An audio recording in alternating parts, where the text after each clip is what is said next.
ओम शांति। आज एक बहुत अच्छा विषय पर हम चर्चा करेंगे। वर्तमान की परिस्थितियों में हम विजय बनने के लिए विशेष आत्माभिमानी स्थिति का अभ्यास, अशरीरी बनने का अभ्यास, इसका कितना महत्व है इसके ऊपर।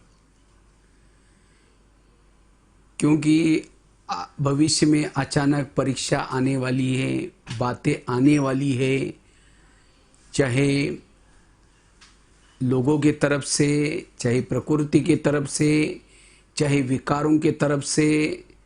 लेकिन इन सभी परिस्थितियों में पास होने के लिए हमें विशेष जो पुरुषार्थ करना है वो है अशरीरी बनने का, आत्माभिमानी बनने का पुरुषार्थ करने की जरूरत है। क्योंकि इस एक आत्माभिमानी स्थिति के पुरुषार्थ से ही हम अंत में विजय बनेंगे, पद ऊंचा मिलेगा, प्रभु मिलन का अनुभव कर सकेंगे। इसलिए अभी भी समय, मुझे लगता है इस ब्रह्मा कुमारी ईश्वरीय विश्वविद्यालय का टोटल ज्ञान का सारा है अशरीरी बनो, आत्माभिमानी बनो। ये टोटल ज्ञान और योग का सार है, सेवाओं का सार है। क्योंकि हम ये पढ़ाई पढ़ करके देवता बनने जा रहे हैं। देवता बनने का आधार है आत्मिक स्थिति। वास्तव में परमात्मा परम धाम से क्यों आए हैं? वो हमें आत्माभिमानी बनाने के लिए आए हैं। सतयुग कब आएगा? जब हम आत्माभिमानी बनेंगे तब सतयुग आएगा। ये कलयुग क्यों आया? क्योंकि हम देह भान में आए, इसीलिए कलयुग आया। तो वास्तव में टोटल ज्ञान का सार है आत्माभिमानी बनना, अशरीरी बनना। मुझे लगता है ब्रह्मा बाबा ने जो विशेष जो मेहनत की, दो बातों की मेहनत की बाबा ने। एक तो आत्मा का पाठ पक्का किया, दूसरा बाबा ने अपने इंद्रियों पर राज्य किया, स्वराज्य अधिकारी बने। इस दो बातों से बाबा ने नारायण का पद प्राप्त किया। इसी तरह अगर हमें भी इस दो बातों का, और उसमें से भी ये आत्माभिमानी स्थिति के पुरुषार्थ का अगर हम महत्व करते हैं या फिर मेहनत करते हैं तो हम भी बहुत आगे बढ़ सकेंगे। हमारी जीवन की जितनी भी समस्याएं हैं, जितने भी प्रॉब्लम है, उसका कारण है देह का भान। इसलिए अभी भी हमें इस लॉकडाउन के दौरान अभी हमें समय मिला है और इसी समय में विशेष इस पुरुषार्थ का हमें क्या करना है? थोड़ा सा मेहनत करनी है। चाहे कर्मों में मेहनत करनी है, चाहे चलते फिरते मेहनत करनी है। अगर ये मेहनत हम करेंगे तब हम विजयी बन सकेंगे। इसलिए आत्माभिमानी स्थिति का पुरुषार्थ का महत्व रखना है। क्योंकि इसी पुरुषार्थ से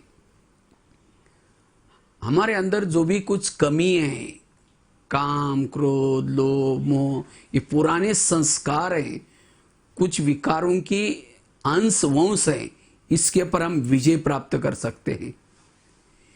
जितना इस अशरीरी का अभ्यास, आत्माभिमानी का अभ्यास करते हैं, उतना हमारे मन में एकाग्रता आती है और मन और बुद्धि के ऊपर भी हम विजय प्राप्त कर सकते हैं। जब हम देह भान में चलते हैं तब बुद्धि हमको चलाती है, मन हमको चलाता है, सारी इंद्रियां हमको चलाती है।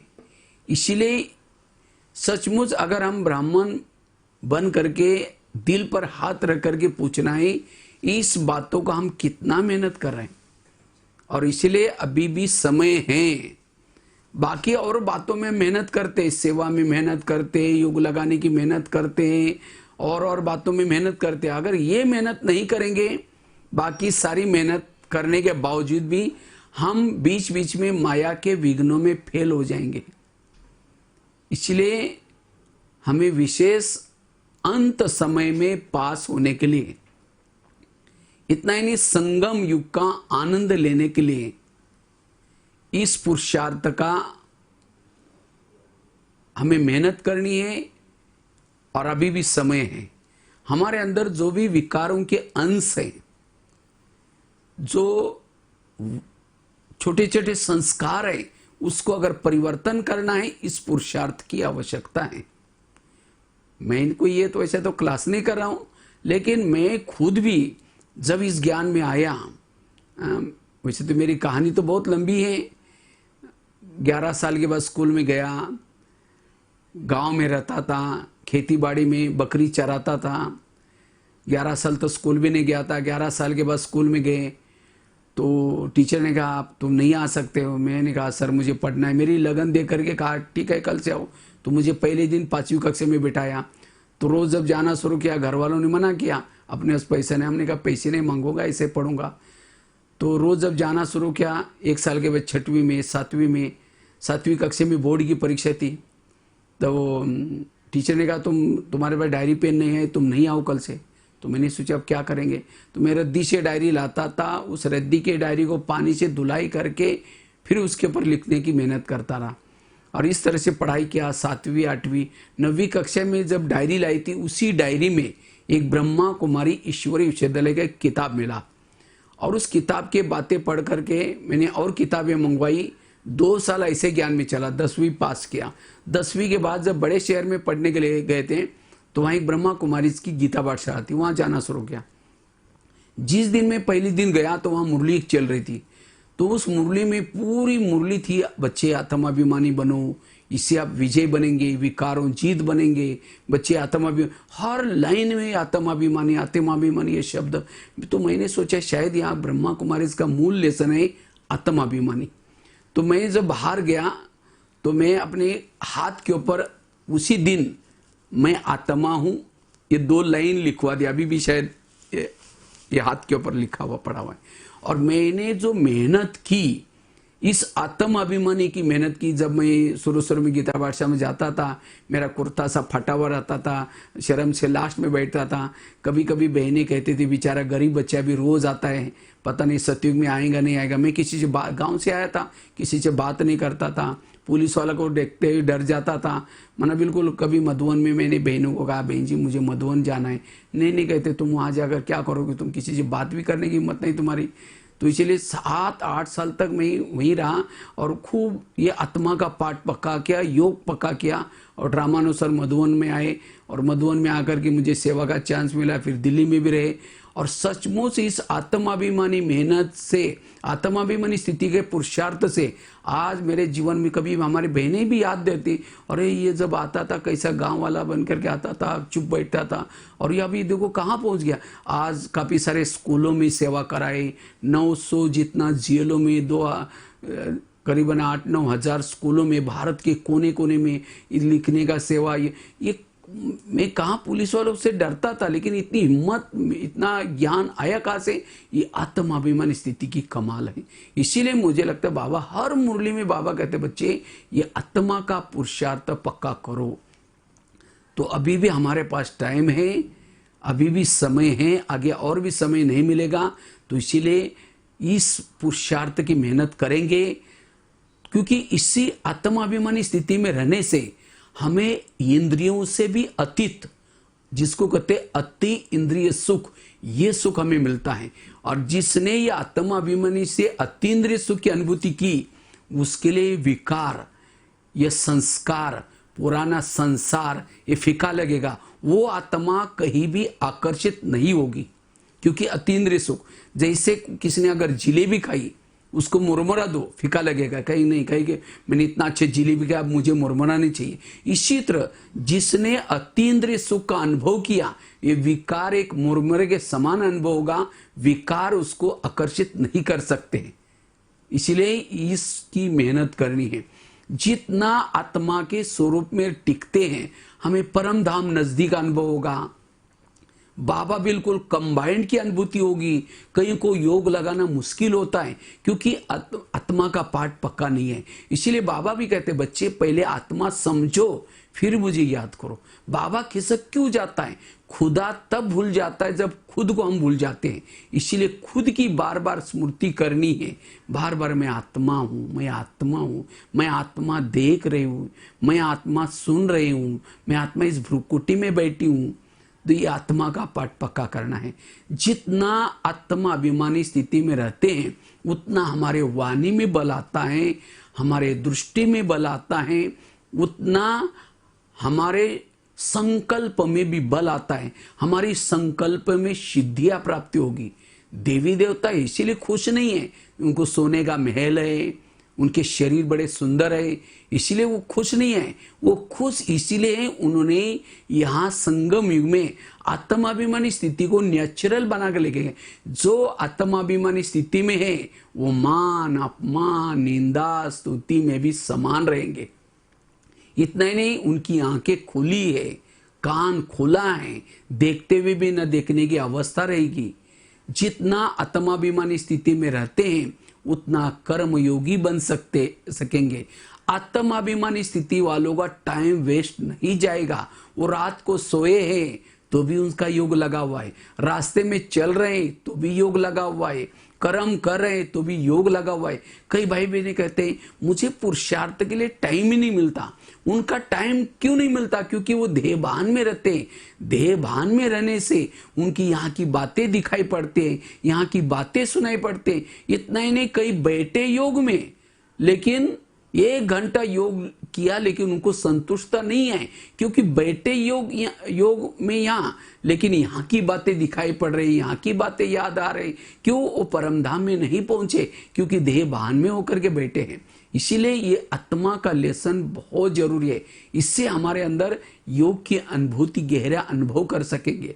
जितना आत्मा की अनुभूति में रहेंगे उतना सभी इंद्रियां हमारे वश में रहेंगी। आज कई कहते हैं मुझे पता नहीं, चाहते नहीं है तो भी मेरा मन भटकता है, चाहते नहीं है बुद्धि भटकती है, चाहते नहीं आंखों से गलत देख लेते हैं, चाहते नहीं है मुख से गलत बोले। ये कारण क्या है? देहभान। जैसे कोई घर में कोई बड़ा नहीं है तो छोटे आपस में लड़ते रहते हैं, इसी तरह इस घर में शरीर में आत्मा का भान नहीं है तब ये सब प्रॉब्लम आते हैं। इसीलिए आत्माभिमानी रहने से सारी इंद्रियां अपना अपना एक्यूरेट काम करेगी। इसीलिए ये आत्मा का पाठ हमें क्या करना है? पक्का करना है। जितना इस आत्मा के स्वरूप में हम टिके रहते हैं, आत्माभिमानी स्थिति में रहते हैं, उतना जैसे पानी के ऊपर से नौका चलती है तो पार हो जाती है। अगर नौका के अंदर अगर पानी आएगा डूब जाता है। जो इंद्रियों को चलाता है वो पार हो जाता है, जिसको इंद्रियां चलाते हैं वो डूब जाती है। इसलिए हमें स्वराज्य अधिकारी बनने के लिए भी आत्माभिमानी स्थिति की बहुत जरूरत है। जितना आत्माभिमानी स्थिति में रहेंगे, हमारे सामने कोई सोना डाले चांदी डाले कहीं भी हमें आकर्षित नहीं होंगे। इसीलिए बाबा कहते बच्चे ये आत्मा का लेसन पक्का करो, योगी बन जाएंगे। इतना ही नहीं, आत्मा भी जैसे कोई मकान बनाते हैं, घर बनाते हैं, बिल्डिंग बनाते हैं, अगर उसका फाउंडेशन रेती पर है तो गिर जाएगा, आंधी आएगा तूफान आएगा। इसी तरह अगर आत्मा का पाठ पक्का नहीं है, थोड़ा कोई विकार आ गए, कोई संस्कार आ गए, कोई बातें आ गई, हम फेल हो जाएंगे। इसलिए जिन्होंने आत्माभिमानी स्थिति का फाउंडेशन पक्का किए हैं, कितनी भी बातें आएंगी, कितनी भी परिस्थिति आएंगी, वो कभी भी उससे विचलित नहीं होंगे। वास्तव में आत्माभिमानी स्थिति में रहने से ही हम निगेटिव परिस्थिति को भी पॉजिटिव में बदल देंगे। कितनी भी परिस्थिति आई, आत्माभिमानी वाला क्या करेगा? उसका फायदा लेगा, फायदे की सोचेगा। और जो देहभान वाला है उसको निगेटिव में लेगा, ये कैसे आ गया, क्या हो गया, क्यों हो गया। और आगे तो बातें आने वाली है। जैसे रावण को राम रावण का युद्ध चलता है, रावण क्या करता है, राम क्या करता है, रावण का एक सिर काटता है, फिर दूसरा काटता है, वो सिर कटे हुए सिर जुड़ जाते हैं, फिर काटता है, फिर जुड़ जाते हैं। आखिर राम परेशान होता है। फिर विभीषण आकर के राम के कान में 2 बातें सुनाई, ये ऐसा नहीं मरेगा, उसके नाभि में तीर लगाओ। और जब नाभि में तीर लगा तो रावण क्या हो गया? मर गया। इसी तरह आज हम भी रावण को मारने में लगे हैं। कोई काम का गला काटता है, कोई क्रोध का काटता है, वो गले तो कट जाते हैं लेकिन दोबारा जुड़ जाते हैं। क्यों? हमने उसके नाभि में तीर नहीं लगाया। नाभि है देह भान। जब तक देह भान के नाभि में तीर नहीं लगाएंगे, ये संस्कार का रावण नहीं मरेगा। इसलिए हमें विजयी बनने के लिए इस आत्मा के पाठ को पक्का करना है। आत्माभिमानी स्थिति से ही फरिश्ता बन सकेंगे, आत्माभिमानी स्थिति से ही हम अशरीरी बन सकेंगे, विदेही बन सकेंगे। इतना ही नहीं, हमारे बीजरूप स्थिति, बिंदुरूप स्थिति इसी आएंगी। इतना ही नहीं, आत्माभिमानी स्थिति में रहना अर्थात मूल स्वरूप का अभ्यास करना। जितना इस मूल स्वरूप का अभ्यास करेंगे, मूल स्वरूपों में टिकेंगे, उतना आत्मा के जो ओरिजिनल संस्कार हैं, शांत स्वरूप, आनंद स्वरूप, शक्ति स्वरूप, ये संस्कार ऑटोमेटिकली हमारे जीवन में आएंगे। इतना ही नहीं, जितना इस अशरीरी स्थिति में रहते हैं, विदेही स्थिति में रहते हैं, उतना हमारे अंदर गुण और शक्ति आएगी। वास्तव में गुणों का कई पुरुषार्थ करने की जरूरत नहीं है। कई कहते हैं मुझे कोई बात आती है तो सहन ही नहीं होती, इसका मतलब हमारे अंदर देह भान है, इसीलिए सहन नहीं होता। वास्तव में सहन करने का पुरुषार्थ नहीं करना है, पुरुषार्थ करना है आत्माभिमानी स्थिति का। जैसे बीज बोएंगे तो फल तो ऑटोमेटिकली लग जाते हैं, तो इसी तरह आत्माभिमानी स्थिति का जो मेहनत करता है उसके जीवन में सहन शक्ति, धैर्यता, शांति, एकाग्रता, ये सारे गुण और शक्ति ऑटोमेटिकली आते हैं। इसीलिए आत्माभिमानी स्थिति का पुरुषार्थ करने की जरूरत है। इसीलिए बाबा कहते बच्चे स्टॉप करो, संकल्प को स्टॉप करो। वास्तव में आत्माभिमानी स्थिति क्या है? जितना संकल्प कम चलाएंगे, पॉजिटिव चलाएंगे, उतना हमारी आत्माभिमानी स्थिति आती है। इसीलिए हमें ये आत्मा का पाठ पक्का करना है। जैसा जिस घर में कोई लाइट नहीं है वहां भूत रहता है, एक भूत दूसरा भूत, वो बंगला ही भूत बंगला बन जाता है।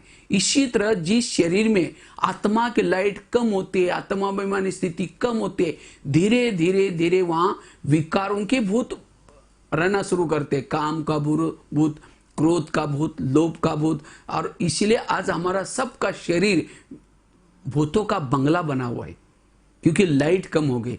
इसीलिए बाबा कहते बच्चे विकारों को भगाने के लिए, भूतों को भगाने की मेहनत नहीं करो। जैसे पहले जमाने में कहते गांव-गांव में, छोटे छोटे गांव में भी भूत रहते थे, लेकिन आजकल भूतों का नाम ही निशान खत्म हो गया। क्यों? क्योंकि लाइट, सभी गांव-गांव में लाइट हो गई। इसी तरह जितना इस शरीर में आत्मा की लाइट जलाकर रखेंगे, उतना ये विकारों के भूत ऑटोमेटिकली भाग जाएंगे। इसीलिए अभी हमें ये पुरुषार्थ करना है। सदा बाबा कहते हैं लक्ष्मी तब आएगी, जैसे गायन कहते हैं घर घर में लक्ष्मी तब आएगी जब घर लाइट जलेगी। इसीलिए लाइट लगाते हैं। तो कौन सी लाइट? जब हर शरीर के अंदर आत्मा की लाइट जलेगी, तब ये संसार में लक्ष्मी का राज्य होगा, लक्ष्मी नारायण आएंगे। इसीलिए हमें अपनी लाइट को जलाकर रखना है, आत्माभिमानी बनना है। और जितना हम आत्माभिमानी स्थिति में रहते हैं, उतना हमारी ज्वाला स्वरूप स्थिति ऑटोमेटिकली सारा दिन रहते हैं। इसीलिए आत्माभिमानी का पुरुषार्थ करना है। आत्माभिमानी स्थिति में रहने से ही सकाश जाएगी। जैसे सूरज निकल गया, अगर सूरज कई दिनों तक नहीं आएगा तो इस संसार में कितनी बीमारियां पैदा हो जाएगी। इसलिए सूरज जब उग जाता है, कितने लोगों को उसकी सकाश मिलती है, कितने कीटाणु खत्म हो जाते हैं। इसी तरह जितना हम आत्माभिमानी स्थिति में रहेंगे, उतना हमारी सकाश लोगों तक पहुंचेगी, वायुमंडल शुद्ध बनेगा। इसीलिए हमें आत्माभिमानी स्थिति का अभ्यास करना है, आत्मा के स्वरूप में टिकना है। तो ये आत्माभिमानी स्थिति वास्तव में पुरुषार्थ का एक ब्रह्मास्त्र है। कितना भी हमारे अंदर विकार कड़े हो, संस्कार कड़े हो, अगर उसको परिवर्तन करना है, इस स्थिति में रहने की जरूरत है, जिसको बाबा कहते हैं बच्चे बाप समान बनाओ। दो हमारे लक्ष्य हैं, एक है सत्युग का लक्ष्य और दूसरा है संगम का लक्ष्य। संगम का लक्ष्य अशरीरी बनना, बिंदुरूप बनना, बीजरूप बनना, और सत्युग का लक्ष्य है देवता बनना, लक्ष्मी नारायण के समान बनना। ये जो संगम के लक्ष्य तक जाएगा, अशरीरी बनेगा, विधेयी बनेगा, वो सत्युग का लक्ष्य तो उसको ऑटोमेटिकली मिल जाएगा। इसीलिए हमें इस आत्मा की स्थिति की मेहनत करनी है, और उसके लिए अभी हमें टाइम मिला हुआ है। तो इसी टाइम पर बाबा ने अलग अलग प्रकार की ड्रिल दी है। ड्रिल के द्वारा 500 रुपयों की ड्रिल करो, बीच बीच में फरिश्ता की ड्रिल करो, अशरीरी की ड्रिल करो। इसके द्वारा ये आत्मा का लेसन हमें क्या करना है, पक्का करना है। हम आत्म अभिमानी कैसे बने उसके लिए 3-4 बातें मैं शॉर्ट में आपको बताता हूं। सबसे जो मैंने खुद की थी उससे मुझे आत्म अभिमानी बनना बहुत इजी हो गया। सबसे पहली बात है, अगर आत्मा की अनुभूति करनी है, आत्म अभिमानी सारा दिन रहना है, उसके लिए सबसे पहली बात है मनसा वाचा और कर्मणा की हमारी संपूर्ण पवित्रता चाहिए। क्योंकि जितना हम पवित्र रहेंगे उतना हमारे अंदर वो आत्मा की ज्योति ऑटोमेटिकली जागृत रहती है। जैसे पहले जमाने में एक दिया आता था, केरोसिन डालते थे उसके अंदर, बीच में बाती रहती थी, माचिस लगाओ फ्लेम जलती रहती थी। तो इसी तरह वास्तव में योगी का, अगर योग में बैठे उस समय चारों तरफ बैकग्राउंड बनाएंगे, योगी भी एक प्रकार का दिया है और दिए के अंदर तेल है पवित्रता। इसीलिए बाबा ने यहाँ आने वालों को सबको कहा है तुम्हें पवित्र जरूर बनना है, क्योंकि जितना हम पवित्र रहेंगे, पवित्रता ही हमारा तेल है, जितना पवित्रता है उतना आत्मा का दीपक ऑटोमेटिकली जागृत रहेगा। तो चेक करना है कहीं मनसा से, वाचा से मेरी पवित्रता तो भंग नहीं हो रही। इसीलिए पवित्रता की संभाल रखनी है। और जितनी पवित्रता की क्वालिटी ऊंची है, पवित्रता मतलब केवल ब्रह्मचर्य का पालन नहीं, लेकिन ब्रह्मचर्य के साथ साथ मनसा वाचा कर्मणा संबंध संपर्क में इस सब की हमें पवित्रता चेक करनी। और जितना पवित्रता है उतना सोल कॉन्शियस की अनुभूति कर सके। और केवल पवित्र रहने से भी नहीं चलेगा। जैसे दिए के अंदर तेल है लेकिन बीच में बाती नहीं है तो भी दीपक नहीं जलेगा, क्योंकि दिए के अंदर का तेल ऊपर तक पहुंचाने का काम कौन करते हैं, बाती करती है। इसी तरह जितना हम परमात्मा की स्मृति रखते, अब घर जाना है, परम धाम जाना है, परमात्मा को ऊपर याद करना है, ऊपर जाना है परम धाम में। जितना मन बुद्धि परम धाम में लटकी रहेंगी उतना हमारे शरीर के अंदर जो पवित्रता है वो पवित्रता ऊपर चलेगी स्मृति रूपी बाती जलाने से, और ऊपर जाकर के आत्मा। जैसे दीपक का तेल है, दीपक का भोजन है तेल, इसी तरह आत्मा का भोजन है पवित्रता। जितनी हमारी पवित्रता है हमें कहने की जरूरत नहीं मैं आत्मा हूं, ऑटोमेटिकली आत्मा की अनुभूति होगी। अगर हमारी मन बुद्धि कई संसार में होंगी, इधर उधर होंगी, तब फिर हमारी ऊर्जा नीचे चलेगी, देह भान आएगा।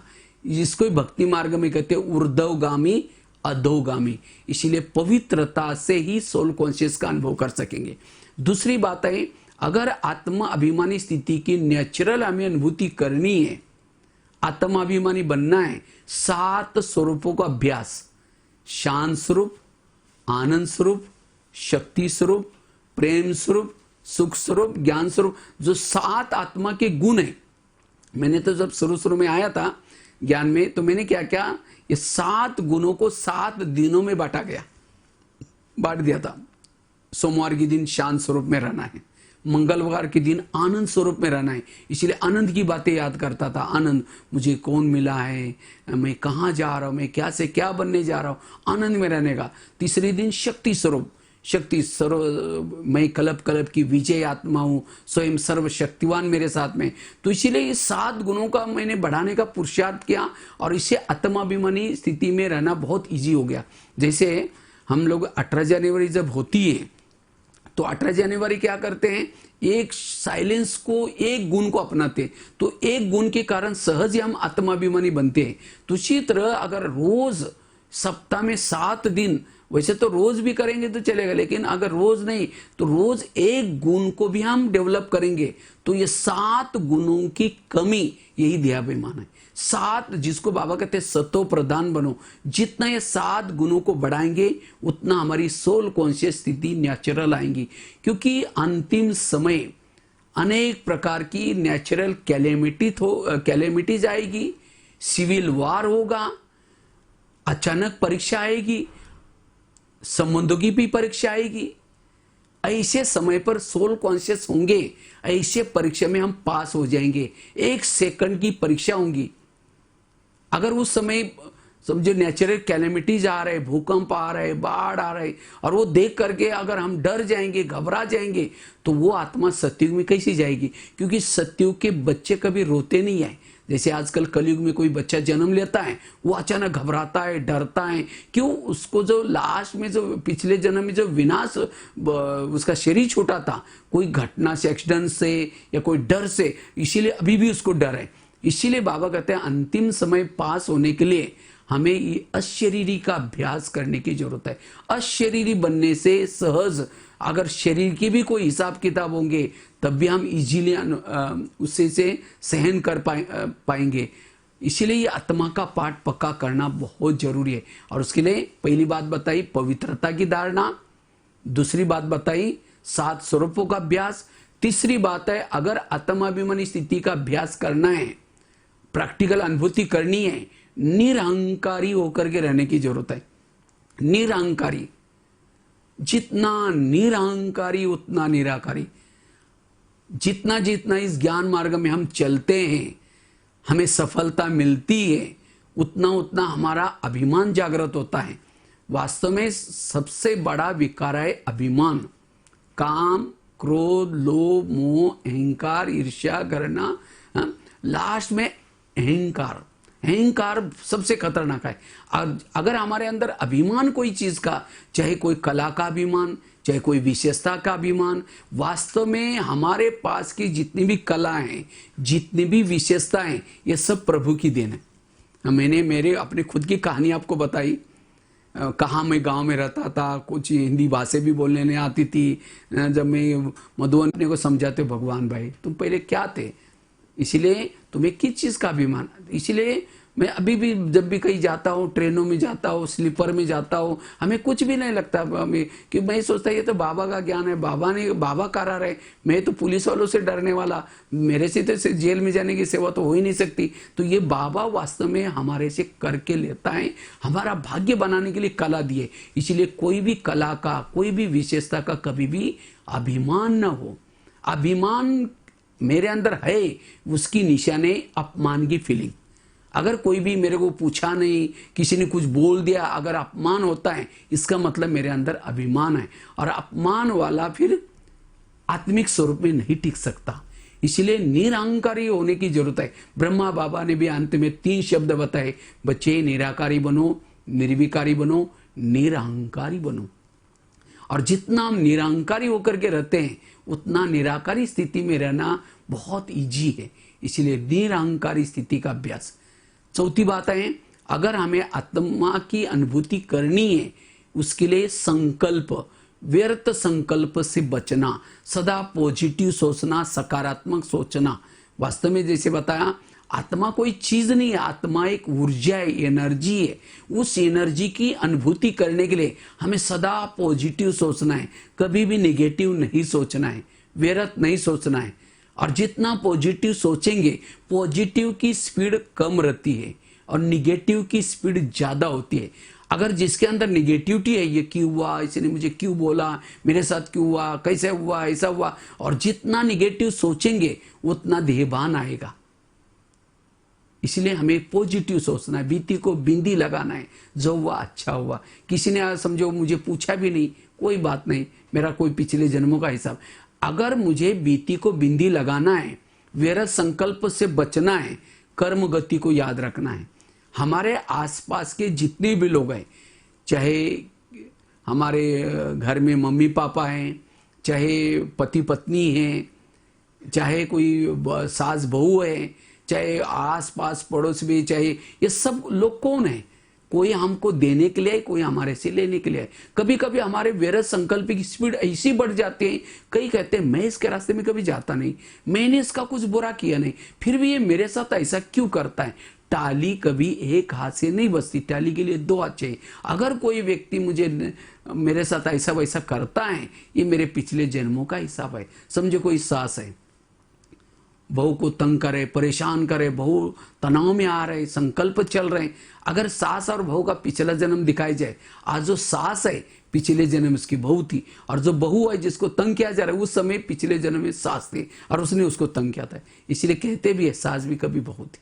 इसलिए मेरे साथ जो कुछ हो रहा है, ये सब मेरे ही कोई पिछले जन्मों का हिसाब है। इसलिए कोई भी दोषी नहीं है।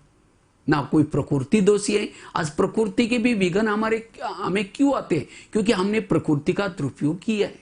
इसीलिए हमें सदा क्या करना है? पॉजिटिव रहना है। उस परिस्थिति में जो पॉजिटिव रहता है उस परिस्थिति में आत्मिक स्थिति में रह सकता है, डर भय से बच सकता है। इसीलिए सदा पॉजिटिव बनना जरूरी है।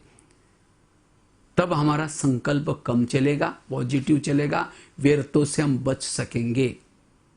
पॉजिटिव बनना जरूरी है। तो कितनी बातें बताई? पहली तो बताया आत्मिक स्थिति का अभ्यास करने के लिए एक तो सबसे पहले पवित्रता की धारणा बताई।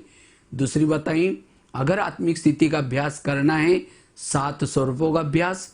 तीसरी बात बताई निरहंकारी बनना। चौथी बात बताई सदा पॉजिटिव रहना, सकारात्मक सोचना। क्योंकि जैसे जैसे आगे चलेंगे हमारे कई जन्मों के हिसाब किताब आए, ये हिसाब किताब आएंगे। इसलिए पॉजिटिव बनो। और पॉजिटिव वाला हर परिस्थिति में एडजस्ट करता है। जितना पॉजिटिव सोचेंगे हमारे अंदर एक शक्ति डेवलप होगी और उस शक्ति का नाम है सहन शक्ति। और सहन शक्ति अगर आपके जीवन में आई, बाकी सारी शक्तियां भी आपके जीवन में आएंगे, दैवी गुण भी आएंगे। शक्तियां, सबसे इंपॉर्टेंट शक्ति है सहन शक्ति। सहन शक्ति की बाकी 7 शक्तियां बहनें हैं। सहन शक्ति आई, 7 बहनें आएंगी। 7 बहनें आएंगी, दैवी गुण शक्तियों के बच्चे हैं। थोड़ा भी निगेटिव सोचा, सहन शक्ति भाग गए। सहन शक्ति भाग गई, उसकी 7 बहनें भाग गए। बहनें भागे, दैवी गुण भी भाग गए। फिर निगेटिव बनेंगे, देहभान आता ही रहेगा, बढ़ता जाएगा। निगेटिव सोचना अर्थात दलदल में फंसना। इसलिए सदा पॉजिटिव रहना जरूरी है। जितना पॉजिटिव रहेंगे, मुझे लगता है बाबा का जितना भी ज्ञान है, चाहे ड्रामा का ज्ञान, चाहे कर्मों का ज्ञान, जो हुआ अच्छा ये ज्ञान, चाहे हरे का पाठ अपना में, ये सब ज्ञान किसी लिए? पॉजिटिव सोचने के लिए। और जितना पॉजिटिव सोचेंगे उतना आत्मा भ्रुकुटी के आसन पर बैठ सकेंगे। और सबसे इंपॉर्टेंट आसन है भ्रुकुटी का आसन। जो संगम युग में इस आसन पर बैठता है उसको कोई आसन की जरूरत नहीं, कोई उसको पूछे न पूछे, बस ये आसन। और जो संगम युग में भ्रुकुटी आसन पर बैठता है उसको बाबा का, परमात्मा का दिल का तखत मिलेगा। और जिसको संगम युग में परमात्मा का दिल तख्त मिलता है, क्योंकि आत्माभिमानी स्थिति वाला ही प्रभु पसंद करता है, उसे गलतियां नहीं होगी, और उसको ही भविष्य का आसन मिलेगा। इसलिए भविष्य के आसन का आधार है वर्तमान संगम युग में आत्मिक स्वरूप के आसन पर रहना। इसलिए हमें पॉजिटिव रहना है। 5वीं बात है, अगर आत्मिक स्वरूप का नेचुरल अनुभव करना है, इसलिए विधि पूर्वक योग लगाने की जरूरत है। जितना विधि पूर्वक योग लगाएंगे उतना आत्म अभिमानी स्थिति की अनुभूति कर सकते हैं। अभी 3-4 दिन पहले बाबा ने कहा कि बच्चे यथार्थ योग करो। यथार्थ योग मतलब क्या? केवल शरीर, ऐसे नहीं कि लाल लाइट चल रहा है, गीत बज रहा है, हाँ, शरीर बैठा है, अगर मन बुद्धि परमधाम में नहीं गई वो यथार्थ योग नहीं है। अगर योग लगाने के बाद, वास्तव में बाबा ने 4 सब्जेक्ट रखे हमारे, ज्ञान, योग, धारणा और सेवा। ये 4 सब्जेक्ट का आधार भी क्या है? ये 4 सब्जेक्ट जिसके अच्छे वो सहज सोल कॉन्शियस बन सकता है। कई कहते हैं मैं तो कभी मुरली मिस नहीं करता हूं, सारी मुरलियां सुनता हूं। अगर सारी मुरलियां हम सुनते हैं तो हमारा भान कौन सा चाहिए? आत्मिक भान चाहिए। अगर मुरली सुनने के बाद भी मेरा आत्मिक भान नहीं है, वो मुरलियां केवल सुनने तक ही है, धारणा तक नहीं है। इसलिए ज्ञान का जितना आपके पास नॉलेज के अथाह पॉइंट होंगे उतना वो पॉइंट स्वरूप बन जाएगा।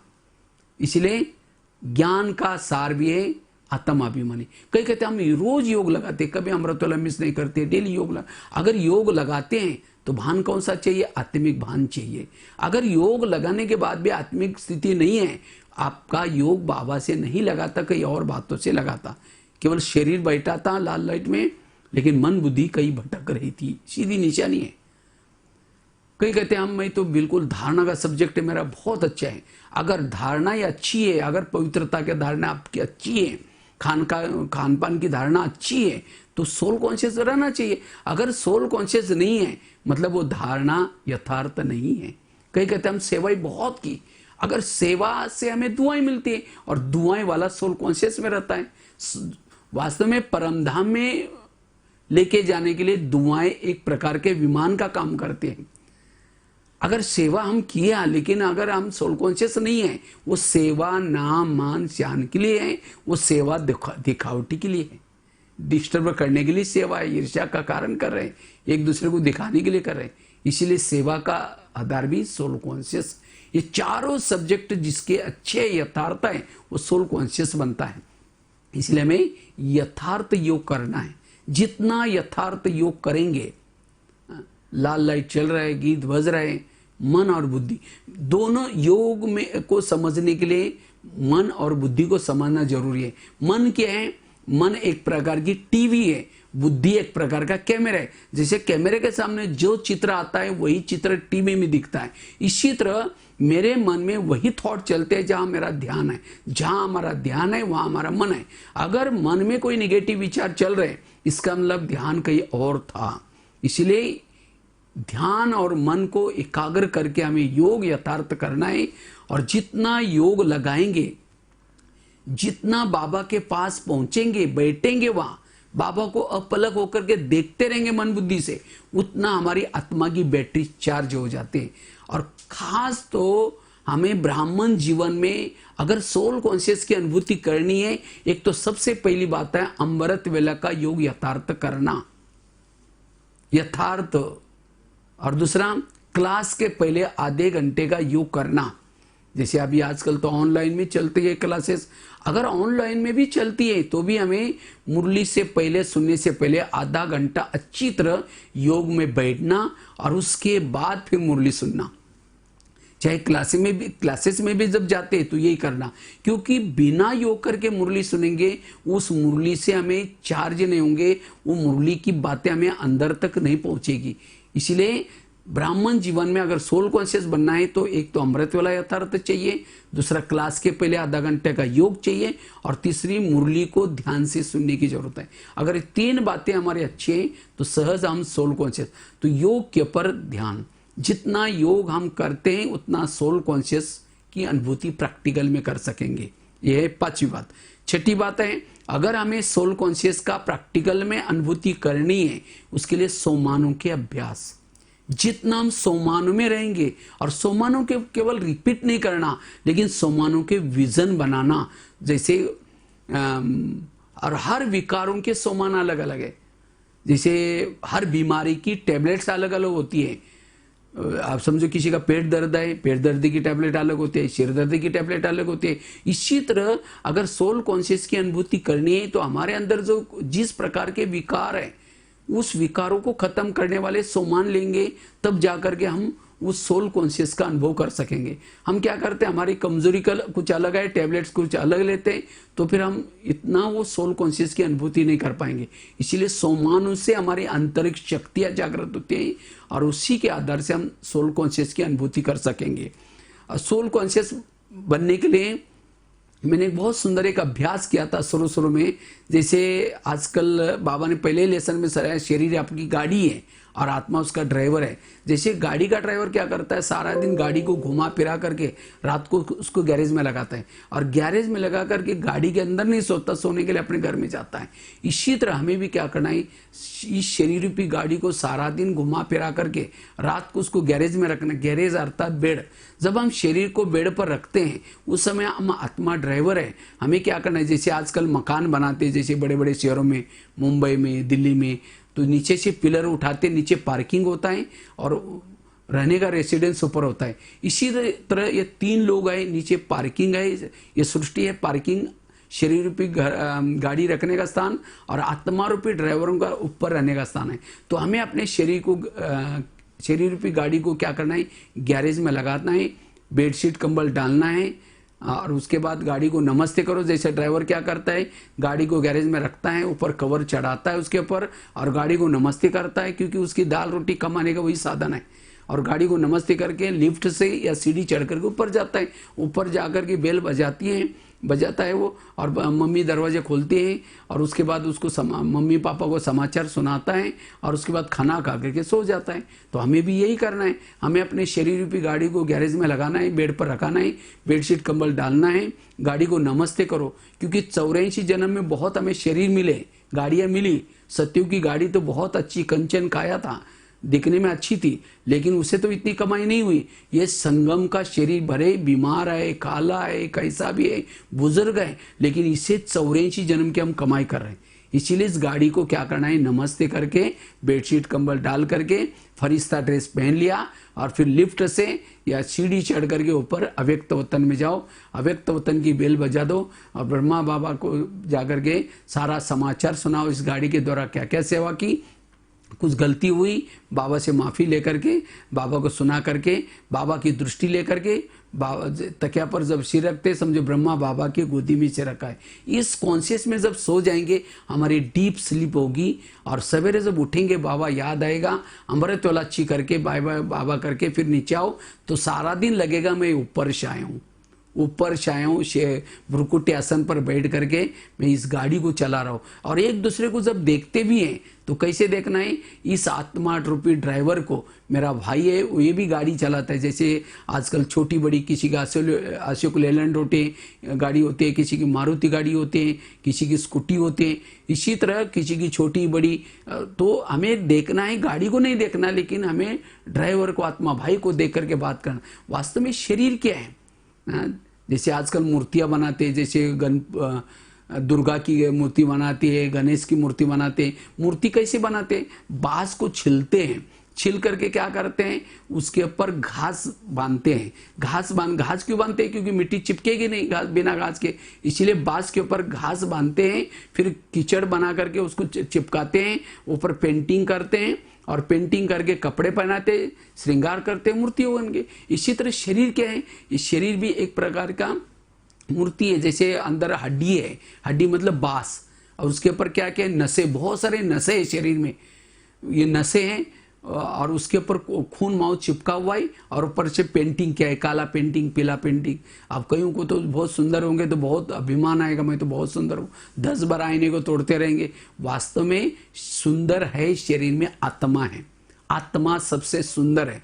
इसलिए हमें आत्मा के भान में रहना है, मैं ये आत्मा हूँ, मैं आत्मा देख रहे हूँ, मैं आत्मा इसको देख रहे, तब विकारों का भान कभी भी नहीं आएगा।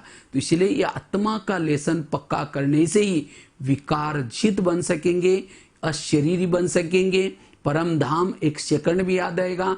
इसीलिए बीच बीच में जो बाबा ने 500 रुपये की जो ड्रिल दिए, चाहे हम, बाबा ने कहा था कि ट्रैफिक कंट्रोल जब करते हैं ये ड्रिल करो, और लास्ट की मुरली में तो बाबा ने कहा कि 2 बातों की ड्रिल करो, एक फरिश्ता हूं और दूसरा अशरीरी की ड्रिल, अशरीरी की मैं आत्मा हूं उसकी ड्रिल, बस परम धाम अव्यक्त वतन, परम धाम अव्यक्त, वो ड्रिल 12 बार बाबा ने। तो इसी तरह ये आत्मा का लेसन जितना पक्का करेंगे उतना हम एवर रेडी बनेंगे। इसीलिए एवर रेडी बनने के लिए हमें सभी गुणों को धारण करने के लिए ये आत्मा का पाठ पक्का करना है। और उसके लिए मैंने 6-7 बातें जो आपको बताई, अगर ये 6-7 बातों को अपनाएंगे तो आत्माभिमानी बनना बहुत सरल, इजी होगा। मैंने खुद भी इस अभ्यास को करता रहा और इसलिए अभी भी मैं, वैसे तो कानपुर होके आया था, कानपुर से आया था तो मैं 18 तारीख को मैं यहाँ पहुँचा था। तो उसके बाद अचानक क्या हो गया, लॉकडाउन हो गया। 21 तारीख को तो बंद था, फिर 24 तारीख को मेरे को भी अचानक किसी ने कहा कि भाई आप भी बाहर से आए तो आपको भी आइसोलेट में जाना पड़ेगा। तो मैंने तुरंत उसको हाजी कर दिया और हाजी करके मैंने सोचा, फिर बाद में सोचता रहा, अरे 14 दिन आइसोलेट में रहना है तो क्या करेंगे। तो मैंने क्या किया, बहुत सारे कुछ मेरे पास हार्ड डिस्क थी, क्योंकि इतना सारा काफ़ी सारे कार्यक्रम करके इकट्ठा रहा। मैंने सोचा लैपटॉप में सब ठीक ठाक करूँगा, जेल के अलग, स्कूल के अलग फ़ोटो करूँगा, पब्लिक प्रोग्राम के अलग करूँगा। फिर बहुत सारे मैंने खाली पन्ने ले लिया, आर्टिकल लिखूँगा। मैं अलग से एक रूम में गया था। उसके बाद मैंने सोचा कुछ लिखूँगा, फिर अव्यक्तवाणियों का सेट ही ले लिया। मैंने सोचा पढ़ूँगा 14 दिन तक। लेकिन जैसा मैं रूम में गया तो जैसे बाबा की आवाज़ आते, बच्चे ये बाबा ने 14 दिन तुमको तपस्या के लिए दिया, दादियों ने तो 14 साल तपस्या की थी, और तुमको तो 14 साल तो मिलेंगे नहीं, तो तुमको 14 दिन ये तपस्या के लिए मिले, बाकी कुछ नहीं करना। जैसे आवाज आया और जैसे मैं अंदर गया, अपनी दिनचर्या बनाई, और दिनचर्या बना करके बस योग करता रहा। वो योग की नशा मेरे को इतनी चढ़ी, अभी भी मैं शांतिवन के डाइनिंग हॉल की तरफ भी गया नहीं, केवल रूम में ही बैठा रहता हूँ, रूम में रहता हूँ। वहाँ मुझे रूम में खाना मिलता था, दिन में 3 बार आते थे, वहाँ देते। मुझे 14 दिन ऐसे गए जैसा कि 14 घंटा भी गए। मैं सोचा 14 दिन मेरे चले गए, और वहाँ तो ना मोबाइल चलता था, क्योंकि ऋषि भवन में वहाँ नीचे ना कोई व्हाट्सएप चला, ना कोई मोबाइल चला। तो मुझे लगा सचमुच बाबा ने मुझे कितना अच्छा लकीली चांस दिया था। और ये अशरीरी का मैंने ये अभ्यास बहुत अच्छा किया, और उसे अभी भी मेरे को जैसे लगता है कि बिल्कुल भाई ऊपर ही हूँ, सबसे ऊपर। मेरे को कई बार उस समय कई बहनों को फ़ोन किया, अब मैंने कहा मैं क्लास करने का मेरा मूड ही नहीं, बस शरीर में बन रहा हूँ, मेरे को बाद में कभी करूँगा करके। तो इसी तरह मैंने 14 दिन का बहुत आनंद लिया, तो आत्माभिमानी स्थिति का अभ्यास करने में। तो इसलिए आप लोग भी जरूर ये 7 बातों का अभ्यास करके, अभी भी समय है। अगर जिन्होंने ये आत्मा का लेसन पक्का नहीं किया, अंत में हमारे अंदर जो छोटे छोटे संस्कार हैं, हमारे विकार तो खत्म नहीं हुए, दबे हुए, वो दबे हुए संस्कार जागृत होंगे और हमें फेल कराएंगे। इसलिए आत्मिक स्थिति में रहने से ही, जैसे सीता के सामने जब रावण आता है, वो तिल्ली जला करके रख देते। रावण ने जिस भाव से सीता को लेके गया था, उस भाव को पूरा नहीं कर पाया कि वो तिल्ली जलाती थी। इसी तरह इस रावण के राज्य में रहते हुए भी रावण से बचना है, संस्कारों से बचना है। ये आत्मा की तिल्ली सदा जली रहे। और इसलिए यही मुझे लगता है, अगर इस लॉकडाउन के दौरान अभ्यास करेंगे, उसके बाद अगर खुल जाएगा, उसके बाद भी इस एक लेसन को अगर पक्का करेंगे, अंत में हम बहुत अच्छा पास हो सकेंगे, और आत्माभिमानी वालों का ही पद भी ऊंचा मिलेगा। उसके आत्माभिमानी की लास्ट की एक निशानी सुनाता हूं, उसको किसी की भी दोष दिखाई नहीं पड़ेंगे। सबसे पहली बात है, आत्माभिमानी वालों को सब अच्छे दिखाई पड़ेंगे, कोई भी बुरा नहीं है, सब अच्छे। ये निशानी है। अगर मुझे किसी की बुराई दिखती है, इसका मतलब वो खराब नहीं, खराब मैं हूं। मैं देह भान के चश्मे से देख रहा हूं, इसीलिए गलत दिखाई पड़ रहा है। इसलिए आत्माभिमानी के चश्मे से देखेंगे, सब अच्छा दिखाई पड़ेगा, ड्रामा भी अच्छा दिखाई पड़ेगा। इसीलिए कहते हैं जो हुआ अच्छा हुआ, जो हो रहा अच्छा, जो होगा वो सब। सदा हमारी खुशी बनी रहेंगी, सदा हम औरों को भी प्रेरणा दे सकेंगे, औरों को भी बचा सकेंगे।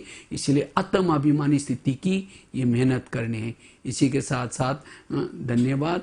ओम शांति।